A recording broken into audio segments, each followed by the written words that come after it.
ஆயுஷ் உங்களை அன்புடன் வரவேற்கிறது. நம்ம பார்க்க போகிற பாடம் வந்து குப்தர்கள் அப்படிங்கிற பாடம். இந்த பாடத்தை பற்றி வந்து பார்த்திங்கன்னா 5 விரலை கையில் 5 விரல் இருக்குது பார்த்தீங்களா, கட்டை விரல் ரைட்டாக. உங்களுக்கு கட்டை விரல் ஆரம்பித்து இந்த 5 விரலை வச்சு நான் ஒரு ஷார்ட்கட் வீடியோ யூடியூப்பில் கொடுத்துருக்கேன். நீங்கள் சாய்ஸ் குப்தர்கள் ஷார்ட்கட்னு போட்டிங்கன்னா அந்த மாடியில் உட்காந்து 5 விரலை வச்சு சொல்லியிருப்பேன். அது ரொம்ப ரொம்ப ஈஸியாக புரியும். மோதிர விரல் எதுக்காக சொல்லியிருப்பேன், நடுவிரல் எதுக்காக சொல்லியிருப்பேன் ரைட்டாக. உங்களுக்கு முதலாம் சந்திரகுப்தர்னா என்ன, இப்போ ஃபஸ்ட்டு கட்டை விரல் இருக்குன்னு வச்சுக்கோங்க, ஸ்ரீகுப்தர் கடோத்கஜர் அவ்வளோதான், அவங்க தொடங்கியவங்க. அடுத்து முதலாம் சந்திரகுப்தர் அவர் என்ன பண்ணார், அடுத்து சமுத்திரகுப்தர் அவர் தான் நெப்போலியன் சொல்கிறோம். அப்போ நடுவரில் தான் உயரமாக இருக்கும், அவர் வீணை வாசிக்கிறது, நடுவரில் தான் வீணை வாசிப்போம், அந்த மாதிரி சொல்லியிருக்கேன். நட்பு உறவுகள் மூலமாக நம்ம இது பண்ணணும் அப்படின்னு நினச்சவர் 2ஆம் சந்திரகுப்தர். அப்போ நட்புனாலே மோதிரம் போடுவோம், மோதிர விரலை வச்சு சொல்லியிருப்பேன். அடுத்து வந்து பார்த்திங்கன்னா குமாரகுப்தரை வச்சு சொல்லியிருப்பேன், ஸ்கந்தகுப்தரை வச்சு சொல்லியிருப்பேன். அதுக்கப்புறம் பார்த்திங்கன்னா உங்களுக்கு பாலாதித்யரை பற்றி சொல்லியிருப்பேன். ஸோ அந்த மாதிரி ஒரு ஷார்ட்கட் கொடுத்துருப்பேன், அதை ஒன்ஸ் ஒரு முறை பார்த்துக்காங்க ரைட்டாப்பா. இப்போ குப்தர்களை பொறுத்தளவுக்கு இந்த 6th புக்கில் இருக்கிற தகவலை பார்ப்போம் ரைட். 3ஆம் நூற்றாண்டின் இறுதியில் வட இந்தியாவில் குசானர்களும் தெற்கே சாதவாகனர்களும், பாருங்கள் நல்லா பாருங்கள், ஆக்சுவலாக வந்து பார்த்தோம்னா 3ஆம் நூற்றாண்டு தான் ரொம்ப முக்கியமானது குப்தர்களுடையது. அப்போ வந்து பார்த்திங்கன்னா கலப்பரில் ஆட்சி நடந்துக்கிட்டு இருக்குது தமிழ்நாட்டில், சமண பௌத்தம் மேலோங்கி இருக்குது. ஸோ அப்போ என்னென்னா அந்த நேரத்தில் வட இந்தியாவில் குசானர்களும் சாதவாகனர்களும் வலிமை வாய்ந்த பேரரசுகள் பெருமையும் வலிமையும் இழந்தன. அப்போ வந்து டம்மியாக இருந்திருக்காங்க. அந்த நேரத்தில் அந்த குப்த வம்சம் பயங்கரமாக உருவாயிடுச்சு. குப்த வம்சம் வந்த பின்னாடி தான் சைவம், வைணவம், வேதங்கள் அதுக்கெல்லாம் புத்துயிரூட்டப்பட்டன. வந்து பார்த்தீங்கன்னா வேதம் சைவம் எல்லாம் இருந்துச்சு, ரிக் யஜுர் சாம அதர்வனம் இருந்துச்சு. அதுக்கப்புறம் சமண பௌத்தம் வந்தோன்னா அது டல்லாச்சு. திரும்ப சமண பௌத்தத்துக்கு அப்புறம் என்ன ஆயிடுச்சு, திரும்ப குப்தர்கள் வந்தோடனே திரும்ப அது மேலோங்கி ஆயிடுச்சு, சமண பௌத்தம் டல்லாயிருச்சு. அப்படி தான் இருந்துச்சு ரைட். இப்போ வந்து பார்த்துருவோம். ஏறத்தாழ குப்தருடைய வீழ்ச்சிக்கு பின்னாடியும் கூட அதுக்கப்புறம் ஹர்ஷருடைய ஆட்சி தான் இருந்துச்சு. இன்றைக்கி நாலந்தா பல்கலைக்கழகத்தை என்ன தான் கட்டினாலும், குப்த வம்சம் கட்டினாலும் அதை உச்சி நிலைக்கு சிறப்பாக கொண்டு போனது ஹர்ஷர் காலம்தான். அதே மாதிரி ஹர்ஷர் காலத்தோடைய ரெக்கார்டில் போய் எடுத்து பார்த்தா குப்தர்கள் காலத்தை பற்றி எல்லா டேட்டாவும் இருக்கும். அதனால தான் இந்த வரியை போட்டிருப்பாங்க. ஏன்னா பாகியான் வந்து இவர் காலகட்டத்தில் வந்திருப்பார், யுவான் சுவாங் ஹர்ஷர் காலகட்டத்தில் வந்திருப்பார், யுவான் சுவாங். ஸோ அப்போ யுவான் சுவாங்குடைய குறிப்புகளையும் இந்த குப்தர்கள் பற்றி எல்லா டேட்டாவும் இருக்குது. புரியுது உங்களுக்கு, யாத்திரிகளின் அரசன் சொல்லுவாங்க யுவான் சுவாங்க. ஸோ இப்போ அடுத்தது தகவலாம் நம்ம பார்க்க போகிறோம் ரைட். ஃபஸ்ட் இடத்துல நம்ம பார்த்துருவோம். சான்றுகள் பொதுவாக குப்த அரசர் வெளியிட்டு தங்க நாணயம், வெள்ளி நாணயம், செப்பு நாணயம். ஆனால் அதிகமாக வெளியிட்டது தங்க நாணயம் தான், அதனாலேயே வீழ்ச்சி அடைஞ்சுன்னு கூட ஒரு காரணம் சொல்கிறாங்க. அடுத்து சமுத்திரகுப்தர்னால் நமக்கு சரத்குமார் தான் ஷார்ட்கட் சொல்லியிருப்போம். அவரை பற்றின அழகாக இருப்பார், அதனால் அலகாபாத் தூண் கல்வெட்டு. அடுத்து மெக்ரோலி இரும்பு தூண் கல்வெட்டு, ஒரே ஒரு இரும்பு தூண் தான் இருக்கும். இவர் முதலாம் சந்திரகுப்தர் காலகட்டத்தில் கட்டப்பட்டது மெக்ரோலி இரும்பு தூண். அது வந்து பார்த்திங்கன்னா ஒரே ஒரு தூண் தான் இருக்கும், அதனால் 2ஆம் சந்திரகுப்தர் காலகட்டத்தில் வந்து பார்த்திங்கன்னா உதயகிரி, மதுரா, அடுத்து சாஞ்சி இதெல்லாம் 2ஆம் சந்திரகுப்தர் காலகட்டத்தில் கட்டப்பட்டது. இதை விக்ரமாதித்யன்னு சொல்லுவாங்க, இவரை தான் விக்ரமாதித்யன்னு சொல்லுவாங்க. சமுத்திரகுப்தரை நெப்போலியன் சொல்லுவாங்க, என்ன சொல்லுவாங்க, நெப்போலியன் சொல்லுவாங்க. அடுத்து ஸ்கந்தகுப்தர்லாம் பார்த்தோன்னா ஹீனர்களுடைய படையெடுப்பை எதிர்கொள்வார். இப்போ நமக்கு இவர் பழனி முருகன் கோயிலில் எப்படி கந்தனுக்கும் முருகனுக்கும் அரக்கர்களுக்கும் ஒரு திருச்செந்தூர் நடக்கும் பாருங்கள், சூரவம்சாரம். ஸோ அந்த மாதிரி தான் இங்கே கந்தருக்கும் ஹீனர்களுக்கும் நடந்திருக்கு. புரியுது உங்களுக்கு, ஹீனர்கள் அவங்களுக்கு சண்டை நடந்திருக்கு, அதனாலேயே ஆட்சி வீழ்ச்சி அடைஞ்சிருக்கு. ஸோ அப்போ அவருடைய காலகட்டம் பிதாரி தூண் கல்வெட்டு, பிதாரி என்ன தாரி பிதாரி. அடுத்து கத்துவா பாறை கல்வெட்டு, அந்த பாறையில் போய் பொதுவாகவே நம்ம பாலத்துக்கு அடியில் போகும்போது ஆரன் அடிப்போம், ஏதாவது ஒரு பாறையில் போய் நின்றுட்டுன்னு கத்துறது ஏன்னா கேட்குதானே, அதான் கத்துவா பாறை கல்வெட்டு. மதுபான் செப்பு பட்டயம் பஞ்சாப், மதுவை வந்து பேன் பண்ணிட்டாங்க, குடிக்கவே கூடாதுன்னு சொல்லி பஞ்சாபில். ஸோ அந்த செப்பு பட்டயம் புரியுது உங்களுக்கு, இந்த மாதிரி அந்த தொல்லியல் சான்றுகள் படிச்சுக்கணும். அடுத்து சோனாபட் செப்பு பட்டயம், மதுபான் சோனாபட். அடுத்து நாலந்தாவோட களிமண் முத்திரை, நாலந்தா யூனிவர்சிட்டி புரியும். அடுத்து இலக்கிய சான்றுகள்னு எடுத்துக்கிட்டோம்னா மத ரீதியாக தான் இருக்கும் எல்லாமே. ஏன்னா குப்தர் காலகட்டத்தில் இந்து மதம் மேலோங்கி இருந்துச்சு, இந்து மதத்திற்கு புத்துயிரூட்டதே இந்த குப்த அரசுகள் தான். விஷ்ணு, மத்ஸ்ய, வாயு, பாகவத புராணங்கள், நாரதரின் நீதிசாரம். இப்போ இதில் இருக்கிறது தான் ரொம்ப முக்கியம், நாரதரின் நீதிசாரம். நாராயணா வந்துட்டாருப்பா நாரதர் வந்து நீதி சொல்கிறதுக்கு தான் வருவார், அதனால தான் அதை ஞாபகம் வச்சுக்கணும். இது விஷ்ணு, மத்ஸ்ய, வாயு, பாகவத இதெல்லாம் புராணங்கள், அதை விட்டுருங்க. அடுத்து விசாக தத்தரின் தேவி சந்திரகுப்தம், முத்ரா ராட்சசம். அடுத்து பாணரின் ஹர்ஷசரிதம் ரைட் அவங்களுக்கு. ஸோ விசாக தத்தர்னா, விஷானா என்ன, ஒரு நாட்டிலேருந்து இன்னொரு நாட்டுக்கு போய் வாழ்கிறதுக்கு விசா வேணும். தேவின்னு ஒரு படம் பார்த்துருப்பீங்க. அது திரிசாவும் பிரபுதேவாவும் இருந்திருப்பாங்க. அவங்க வெளிநாட்டில் போய் வாழ்வாங்க, விசா எடுத்து வாழ்வாங்க, அப்புறம் இங்கே வந்துடுவாங்க அப்படின்னு சொல்லி. அதான் தேவி சந்திரகுப்தம். அடுத்து முத்ரா ராட்சசம். முத்ரா திட்டத்தின் கீழ், முத்ரானா வங்கி கடன், பெண்களுக்கெல்லாம் வங்கி கடன் கொடுக்குறதுக்காக வச்சுருக்காங்கல்ல, அப்போ விசா இருந்தால் நீங்கள் முத்ரா திட்டத்தின் கீழ் வாங்கிக்கலாங்கிற மாதிரி முத்ரா ராட்சசம். பானரின் ஹர்ஷசரிதம். பானர் ரைட்டா உங்களுக்கு பானருடைய ஹர்ஷசரிதம். இப்போ வந்து பார்த்தீங்கன்னா ஸ்பானர் எடுத்துகிட்டு வாப்பா அப்படின்னா அதை எடுத்துகிட்டு வந்து அப்படியே ஸ்பானரில் ஒரு விஷயத்தை டைட் பண்ணுங்கள், கருன்னு ஒரு சவுண்டு வரும். அப்போ பானர் ஹர்ஷர், அவ்வளோதான், முடிஞ்சு வச்சா. மறந்துடக்கூடாதுன்னு தான் காளிதாசருடைய நாடகங்கள். ஏன்னா நவரத்னங்கள் உருவானாங்க. என்னது நவரத்னங்கள் உருவானாங்க. அந்த நவரத்னங்களில் காளிதாசர் வடமொழி புலவரும் ரொம்ப முக்கியமானவர். அடுத்து 2ஆம் சந்திரகுப்தர் காலத்தில் சீன பயணி பாகியான் வந்தார். ஏன்னா 2ஆம் சந்திரகுப்தர் இதில் ஏன் பாகியான் வந்தார்னா அப்போ தான் ஆட்சி பயங்கரமாக இருந்துச்சு, அதை பார்க்குறதுக்குன்னே பாகியான் வந்தார். அடுத்து ஹர்ஷரின் ரத்னாவளி நாகநந்தா பிரியதர்சிகா. இப்போ பாம்பு இருக்குல்ல, பாம்பு நாகப்பாம்பு, அதில் வந்து பார்த்தீங்கன்னா ரத்னத்தை வாயிலேருந்து எடுப்பாங்க, அதை பிரித்து எடுப்பாங்க. அந்த மாதிரி ஹர்ஷரின் ரத்னாவளி நாகநந்தா பிரியதர்சனா. யுவான்ஸ் வாங்க பொறுத்தளவுக்கு சியூகி, அதான் யூ அப்படின்னு சொல்லுவாங்க. அவ்வளோதான் ரைட்டாப்பா. ஸோ சான்றுகள்லாம் முடிஞ்சிச்சு. குப்த அரச வம்சம் நிறுவப்படனா ஸ்ரீகுப்தர் தான் நிறுவுறாரு. வங்காளம் பீகார் பகுதியில் தான் மெயினாக பாருங்கள், அந்த ஓரமாக போயிருங்க, இந்தியாவுக்கு ஓரமாக போயிருங்க. வங்காளம் பீகார் பகுதியில் ஆண்டதாக தான். நாணயங்களை முதலாக இடம்பெற்ற குப்த அரசன் வடிவம் இவருடையதே. ஸ்ரீகுப்தர் இருக்கார்ல, அந்த நாணயங்களில் வடிவம் இவர் தான் வந்துச்சு. அதுக்கப்புறம் மயன் கடவுத்கச்சர் வந்தார். பெருசாக 2 பேரும் பெருசாக ஒன்றுலாம் பண்ணல, மகாராஜா அப்படின்னு சொல்லி சொல்லப்படுவாங்க 2 பேரும். அடுத்து 1ஆம் சந்திரகுப்தர் வராரு 319 to 335. கிட்டத்தட்ட வந்து பார்த்தீங்கன்னா ஒரு 15-16 வருஷம், 15 to 16 வருஷம். இவர் லிச்சாவி குடும்பத்தில் கல்யாணம் பண்ணியிருப்பார் குமாரதேவியை. அதனால் இவருக்கு வந்து பார்த்தீங்கன்னா நாணயங்களோட பார்த்தீங்கன்னு வச்சுக்கோங்கவே, அது என்ன பண்ணுவாங்க, லிச்சாவை யா அப்படிங்கிற வாசகத்தை பொறிச்சிருப்பாங்க. ஏன்னா சம்சாரம் வீட்டுக்காரமாக கோச்சுக்குருவாங்க. வட இந்திய சிற்றரசுகள் பலவற்றை இவர் வெற்றி கொண்டிருக்கார். என்ன தான் இவர் பண்ணாலும் சமுத்திரகுப்தர் தான் நிறைய சண்டை போட்டிருப்பார். 1ஆம் சந்திரகுப்தர் வட இந்திய சிற்றரசுகளில் மோதி சின்ன சண்டை போட்டிருக்காரு. அந்த சமுத்திரகுப்தர் சந்திரகுப்தர் என்ன இருக்கார், இவரும் அவங்க ஒய்ஃபும் குமாரதேவியோட உருவங்களை நாணயங்களில் அச்சடிச்சிருக்காங்க. இதுதான் ரொம்ப முக்கியம். அந்த லிச்சாவிங்கிறது ஒரு கன சங்கம், கங்கை நதி டு நேபாளம் டு இருக்கிற ஒரு கன சங்கம். அவ்வளோதான் ரைட், முடிஞ்சு வச்சா. இப்போ 1ஆம் சந்திரகுப்தர் ரொம்ப சிம்பிளாக தான் இருந்துச்சு. ஏன்னா ஆட்சி போக போக தான் சூடு பிடிக்குன்னு சொல்லுவாங்கள்ல, அந்த மாதிரி. இப்போ சமுத்திரகுப்தர் ஸோ இவரை பொறுத்தளவுக்கு வந்து பார்த்தீங்கன்னு வச்சுக்கோங்கவேன், இவர் அவையில் ஹரிசேனர் மெய்கீர்த்தி பிரசஸ்தி அந்த அலகாபாத் தூணில், அதாவது கல்வெட்டுகளில் பொறிச்சிருப்பாங்க இந்த மாதிரி புகழ், அவருடைய மன்னருடைய புகழை. ஏன்னா நாளை பின்ன சந்ததி வந்து படிக்கணுங்கிறது. ஸோ அலகாபாத் தூண். சமுத்திரகுப்தர்னாலே சமுத்திரம்னாலே சரத்குமார் தான், அழகாக இருப்பார். ஹரிசேனர் தான் மெய்கீர்த்தி, அதாவது பிரசஸ்தினா சமஸ்கிருதத்தில் சொல்லுவாங்க, அதில் வந்து பொறிக்கப்பட்டுள்ளது அப்படின்னு சொல்லுவாங்க. ரைட், பிரசஸ்தினா சமஸ்கிருத சொல், புகழ்வது. மெய்கீர்த்தினா புகழ்கிறது.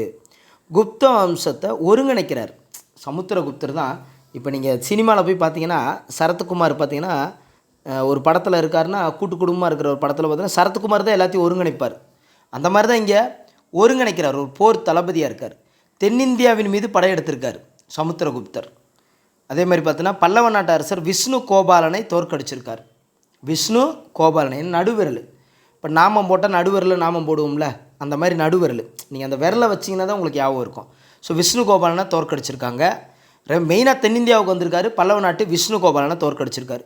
வட இந்தியாவில் 9 பேரையும் தென்னிந்தியாவில் 12 பேரையும் கப்பம் கட்ட போர் புரிஞ்சு சண்டை போட்டு கப்பம் கட்ட வச்சுருக்காரு. ராஜஸ்தானை சேர்ந்த பழங்குடியினர்களையும், அதுதான் இங்கே பிரச்சனையே, ராஜஸ்தானை சேர்ந்த பழங்குடியினர்களையும் பஞ்சாப் சேர்ந்தவங்களெலாம் இவர் இது பண்ணனால தான் அதுக்கப்புறம் ஹீனர்கள் படையெடுத்து வர்றதுக்கே ஒரு காரணம் கூட சொல்லுவாங்க. பழங்குடியினர் தொட்டால் ஹீனர்கள் வந்துடுவாங்க, அந்த மாதிரி. ஸோ இது மேலாதிக்கம் இருந்துச்சு. சமுத்திரகுப்தர் ஒரு விஷ்ணு பக்தர். குதிரைகளை பலியிடுவது, தங்க நாணயங்களை வெளியிடுவது, படையெடுப்பாளர் மட்டும் இல்லை, கவிராஜாங்கிற பட்டம், இசை மீது ஆர்வம் கொண்டவர். இவருடைய சமகாலத்தவர் இலங்கையில் மேகவர்மன் ஒருத்தர் இருக்கார், பௌத்த அரசர். இவரும் சமகாலத்தவர்கள். அவ்வளோதான். அடுத்தது 2ஆம் சந்திரகுப்தர். மோதிர விரலுக்கு வந்துட்டோம். 2ஆம் சந்திரகுப்தர் மோதிர விரலுக்கு வந்துட்டோம். ரைட்டா, இது 35 வருஷம்தான். 2ஆம் சந்திரகுப்தர் 35 வருஷம்தான். அடுத்து வந்து பார்த்தீங்கன்னு வச்சுக்காங்கவே, இவரும் ஒரு 35 வருஷம்தான் வரும். இவரும் மொத்தம் பார்த்திங்கன்னா 45 வருஷம் வருதா, 5 சேர்த்து 40, 45 வருஷம் வருது. ரைட். இப்படி தான் அந்த வருஷங்கள் ஃபுல்லாக வரும். ரைட். 2ஆம் சந்திரகுப்தர், இவரை விக்ரமாதித்யர் அப்படின்னு சொல்கிறாங்க. 2ஆம் சந்திரகுப்தர் தான் என்ன சொல்கிறாங்க, விக்ரமாதித்யன்னு சொல்கிறாங்க. அவரை நடுவில் இருக்கிற சமுத்திரகுப்தரை நெப்போலியன் சொல்லுவாங்க. பொதுவாக சரத்குமாருக்கு ஃப்ரெண்டே நெப்போலியன் தான், எப்போ பார்த்தாலும் எந்த படத்தில் பார்த்தாலும். ஆனால் அவர் நெப்போலியன் சொல்லுவாங்க, இவர் விக்ரமாதித்யன்னு சொல்லுவாங்க. சாக அரசர்களை தோற்கடித்து மாலவம் குஜராத்தை கைப்பற்றுறார். எங்கே வந்துட்டார், இங்கிட்டு வந்துட்டார், குஜராத்துக்கு வந்துட்டார். வங்காளம் பீகார் அங்கேருந்து அதுக்கப்புறம் அப்படி சல்லுனிங்க தென்னிந்தியாவோட நட்பு பாராட்டியிருக்கார். 2ஆம் சந்திரகுப்தர் என்ன பண்ணியிருக்காரு, இவர் விக்ரமாதித்யருங்கிறனால நட்பு பாராட்டியிருக்காரு. குதுப்பினாருக்கு அருகே இரும்பு தூண் விக்ரமாதித்யனால் உருவாக்கப்பட்டிருக்கு. இவர் காலகட்டத்தில் பாகியான் வராரு. நவரத்னங்கள் வேறு இருந்தாங்க. நவரத்னங்கள்னா விக்ரமாதித்யன் அவையில் நவரத்னங்கள்னா காளிதாசர் ஒரு சமஸ்கிருத புலவர். காளிதாசர் அவர் சமஸ்கிருதம் வடமொழி புலவர்னு சொல்லுவோம், இல்லை சமஸ்கிருதம்.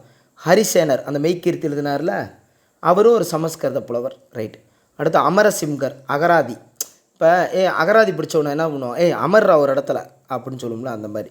தன்வந்திரி அப்படின்னா தன் இஷ்டத்துக்கு வருவார், மருத்துவர், அவ்வளோதான். காகபானகர் ஜோதிடர், காக்கா வருது அவங்க வீட்டுக்கு, அப்போ சொந்தக்காரங்க வரப்போகிறாங்க, இந்த மாதிரி ஜோதிடர் சொல்லிகிட்டு இருப்பாங்க. சங்கு கட்டடக்கலை நிபுணர், சரியான கட்டடக்கலை நிபுணரை வச்சு இல்லைன்னா சங்குதே, செலவு கூடி போயிடும். அடுத்து வராக மிகிரர், வரவே வராது மாலை, ஆனால் ஒரு வானியல் அறிஞர் அந்த காலத்தில் இருந்திருக்கார். அடுத்து வராட்சி அப்படிங்கிறது இலக்கண ஆசிரியரும் சமஸ்கிருத புலவரும். வராட்சி அப்படிங்கிறது வறட்சிங்கிறத வராட்சின்னு போட்டு வச்சுருக்காங்க. அப்போ இலக்கண பிழை இருக்கா, ஒரு இலக்கண ஆசிரியர் சமஸ்கிருத புலவர். அடுத்து விட்டல் பட்டர் மாய வித்தைக்காரர். விட்டார் பட்டுன்னு வெடிச்சு போச்சு பலூனு, எப்படிரா, அதான் மாய வித்தைக்காரர், அப்படியா வச்சுக்கணும். ரைட்டாப்பா. 2ஆம் சந்திரகுப்தருடைய பட்டப்பெயர்கள், பொதுவாக இவருக்கு தான் பட்டப்பெயர்கள் நிறைய இருக்கும். விக்ரமாதித்யர், நரேந்திர சந்திரர், சிம்மன்னு வார்த்தை வந்துக்கிட்டே இருக்கும். விக்கிரங்கிற வார்த்தை வந்துக்கிட்டே இருக்கும். தேவஸ்ரீ, தேவகுப்தர், இப்படி வந்துக்கிட்டே இருக்கும். 2ஆம் சந்திரகுப்தரை தொடர்ந்து அவருடைய மகன் 1ஆம் குமாரகுப்தர், அவர் தான் நாலந்தா யூனிவர்சிட்டியை கட்டினார். 2ஆம் சந்திரகுப்தர் மகனுடைய 1ஆம் குமாரகுப்தர் தான் நாலந்தா யுனிவர்சிட்டியை கட்டினார். அதை உச்சநிலைக்கு கொண்டு போனவர்னா ஹர்ஷராக இருக்கலாம். பாகியான் வந்தார், சீன பயணி, ஒரு பௌத்த துறவி. பாகியான் யார், பாகியான், யுவான் சுவாங் எல்லாருமே ஒரு பௌத்த துறவிகள் தான். வந்து எப்படி இருந்தாங்க, மக்கள் மகிழ்ச்சியோடு இருந்தாங்க, கடுமையான தண்டனைகள் கொடுத்தாங்க, ஆனால் மரண தண்டனை எதுவும் வழங்கலை. அடுத்து பார்த்தீங்கன்னா நம்ம சேர சோழ பாண்டியர் காலத்தில் திருடுனா மரண தண்டனை இருந்துச்சு, ஆனால் இங்கே பெருசாக மரண தண்டனை வழங்கலை. கயாங்கிற இடம், புத்த கயாங்கிற இடம் பாலடைந்து இருந்தது. கபிலவஸ்து காடாக இருந்தது. பாடலிபுத்திர மக்கள் நல்ல செழிப்போடு வாழ்ந்தாங்க அப்படின்னு ஒரு தகவல். குமாரகுப்தரை தொடர்ந்து அடுத்து ஸ்கந்தகுப்தர் வரார். முருகன் வந்துட்டார். அவர் ஹீனருடைய படையெடுப்பை சந்திக்க நேரிட்டார். ஃபஸ்ட்டு ஜெயிக்கிறார், ஆனால் இருந்தாலும் 12 ஆண்டு கழித்து திரும்ப ஹீனர்கள் வந்து தோற்கடிச்சிடறாங்க. அதனால் குப்த பேரரசு வீழ்ச்சி அடையுது. இருந்தாலும் குப்த பேரரசில் கடைசி பேரரசர் பாலாதித்யர் வரார்.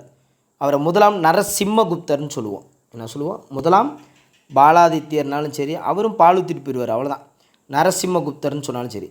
இவர் பௌத்த மதத்தை ரொம்ப பிடிக்கும், இதுதான் பிரச்சனையே இங்கே. இவர் வந்து ஆக்சுவலி இவங்க எல்லாமே இந்துக்களாக இருந்தாங்க. இந்த நரசிம்மகுப்தர் பாலாதித்யர்னு சொல்கிறோம்ல, இவர் மட்டும் பௌத்த மதத்தை ஃபாலோ பண்ணனால இவர் மிகிரகுலர்னு ஒருத்தருக்கு கப்பம் கட்டிட்டு வந்தார்.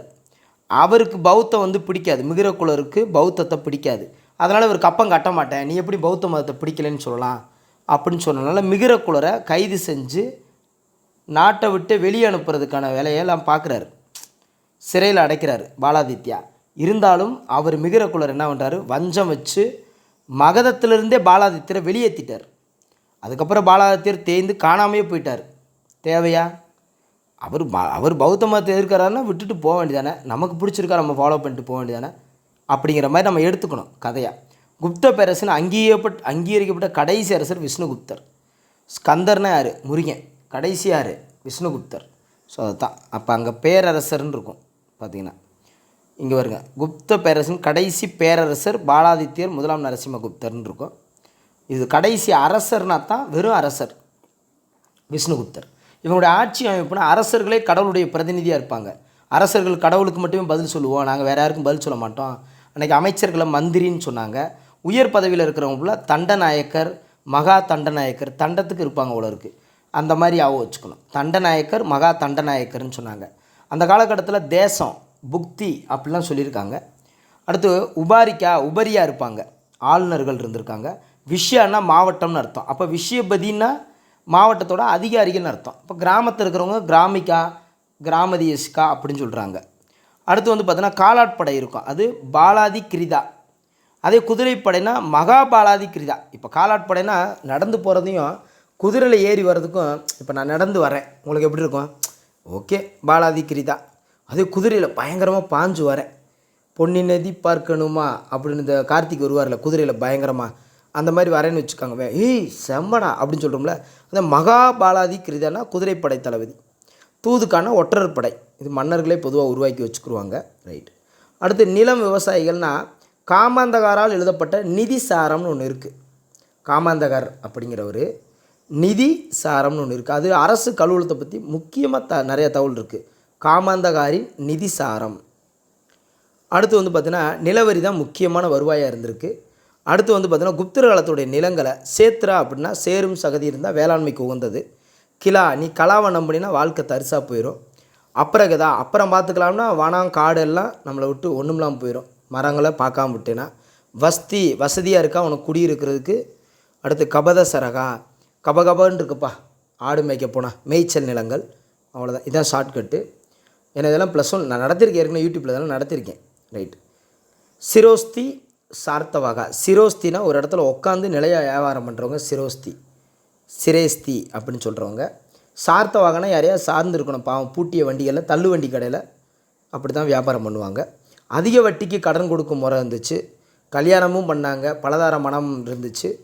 அடுத்து வந்து பார்த்திங்கன்னா நாலந்தா பல்கலைக்கழகம் பார்த்திங்கன்னா ஹர்ஷருடைய ஆதரவில் சிறப்புற்றாலும் பௌத்த தத்துவம் தான் அங்கே அதிகமாக இருந்துச்சு. யுவான் சுவாங் அங்கே பல ஆண்டுகள் வந்து படிச்சிருக்காரு, வச்சுருக்காரு. 8 மகா பாடசாலைகளும் 3 லைப்ரரி இருந்திருக்கு. 8 பாடசாலைகளும் லைப்ரரி எத்தனை இருக்குது, 3 இருந்திருக்கு. நம்ம பக்தியார் கில்ஜி என்பாரின் தலைமையில் வந்த மம்லுக்குகள் அவங்க தான் துருக்கிய இஸ்லாமிய அடிமை வீரர்களால் அழித்து தரைமட்டம் ஆக்கிட்டாங்க. நாலந்தா யூனிவர்சிட்டியில் பாரம்பரிய சின்னமாக அனௌன்ஸ் பண்ணியிருக்காங்க. இந்த +1 நீங்கள் படிக்கும்போது இன்னும் டெப்த்தாக படிப்பீங்க. ஹீனர்கள்னால் யாருன்னா நாடோடி பழங்குடியினர்கள். அடில்ஷா அப்படிங்கிற தலைமையில் தான் இவர்கள் ரோமபுரியும் கான்ஸ்டாண்டினோபிளையும் பேரரசத்திற்கு உள்ளாக்கினர். இவர்களோடு தொடர்புடைய வெள்ளை ஹீனர்கள் எப்படி இருப்பாங்க, வெள்ளையாக தான் இருப்பாங்க. மத்திய ஆசிய வழியாக இந்தியாவுக்குள்ளே வந்தாங்க. இந்தியாவுக்குள்ளே வந்து ஸ்கந்தகுப்தரை தோற்கடித்து மத்திய இந்தியா பக்கம் ஃபுல்லாக பரவுறாங்க. அப்போ வந்து தோரமானார் தனக்குத்தானே அரசராக முடிசூட்டி கொண்டார். அவருடைய மகன் தான் மிகிரகுலர். பௌத்த மதத்தை பிடிக்காதுன்னு சொல்லி கப்பம் கட்ட மாட்டேன்னு சொன்னார் பார்த்தீங்களா, அவருடைய மகன் தான் மிகிரகுலர். அந்த மிகிரகுலரையும் கடைசியில் வந்து பார்த்தீங்கன்னா யசோதர்மன் அப்படிங்கிறவர் தோற்கடித்து ஆட்சியை முடிவு கொண்டு வந்துட்டார். மிகிரகுலரும் கடைசியில் தோற்று போகிறார். அடுத்து வந்து பார்த்தீங்கன்னா ரோடுகள்லாம் வந்து வணிக நகரங்களாக பார்த்தீங்கன்னா பாடலிபுத்திரம், உஜ்ஜயினி, வாரணாசி, மதுரா. ஸோ இந்த ஏரியா உண்மையே பெரிய முக்கியமான விஷயந்தான். இந்த ஏரியா இப்போயும் பார்த்தீங்கன்னா உஜ்ஜயினி, வாரணாசி, பாடலிபுத்திரம், மதுராலாம் ரொம்ப முக்கியமான வணிக நகரங்களாக தான் இருந்துச்சு. மேலை கடற்கரை, கீழே கடற்கரைன்னு 2 இருந்துச்சு. மேலை கடற்கரைனா கல்யாண், மங்களூர், மலப்பார். கல்யாண், மங்களூர், மலப்பார் அந்த கேரளா சைடு ஃபுல்லாக போயிடும். கீழே கடற்கரைனா நம்ம வங்காளத்துலேருந்து தாமிரலிப்தி இந்த ஓரம் வங்காள விரிகுடா போயிடுது. ஸோ இந்த 2 பகுதியை வச்சுக்கிட்டாங்க. குப்தருடைய நாணய அமைப்பு முறையை பொறுத்தளவுக்கு சமுத்திரகுப்தர் தான் அறிமுகப்படுத்தியவர். ஒரு அமைப்பு வேணும்னு சொல்லி சமுத்திரகுப்தர் தான் அறிமுகப்படுத்துகிறாரு. குசானருடைய நாணயங்களில் சமுத்திரகுப்தருக்கு உந்துதலை வழங்கின குசானருடைய நாணயங்கள் தான் இதுக்கு முன்னாடி இருந்த ஆட்சியாளர்கள். இவங்களுக்கு பின்னாடி வந்தவங்க ஹர்ஷர், இதுக்கு முன்னாடி இருந்தவங்க குசானர்கள் தான். அவங்க நாணயங்கள் வந்து சமுத்திரகுப்தருக்கு ஒரு உந்துதலை ஏற்படுத்தியிருக்கு. பொற்காசுகளை தினாரான்னு சொல்லியிருக்காங்க. வெள்ளி செப்பு காசுகள் குறைவாக தான் இருந்துச்சு.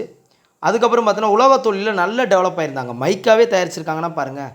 இன்றைக்கி மெக்ரோலி இரும்பு தூள்லாம் துருப்பிடிக்காமல் இருக்குல்ல. ஸோ அப்படிங்கிற போது அவங்க ரொம்ப ஃபேமஸ் தான். மைக்கா, மாங்கனீஸு.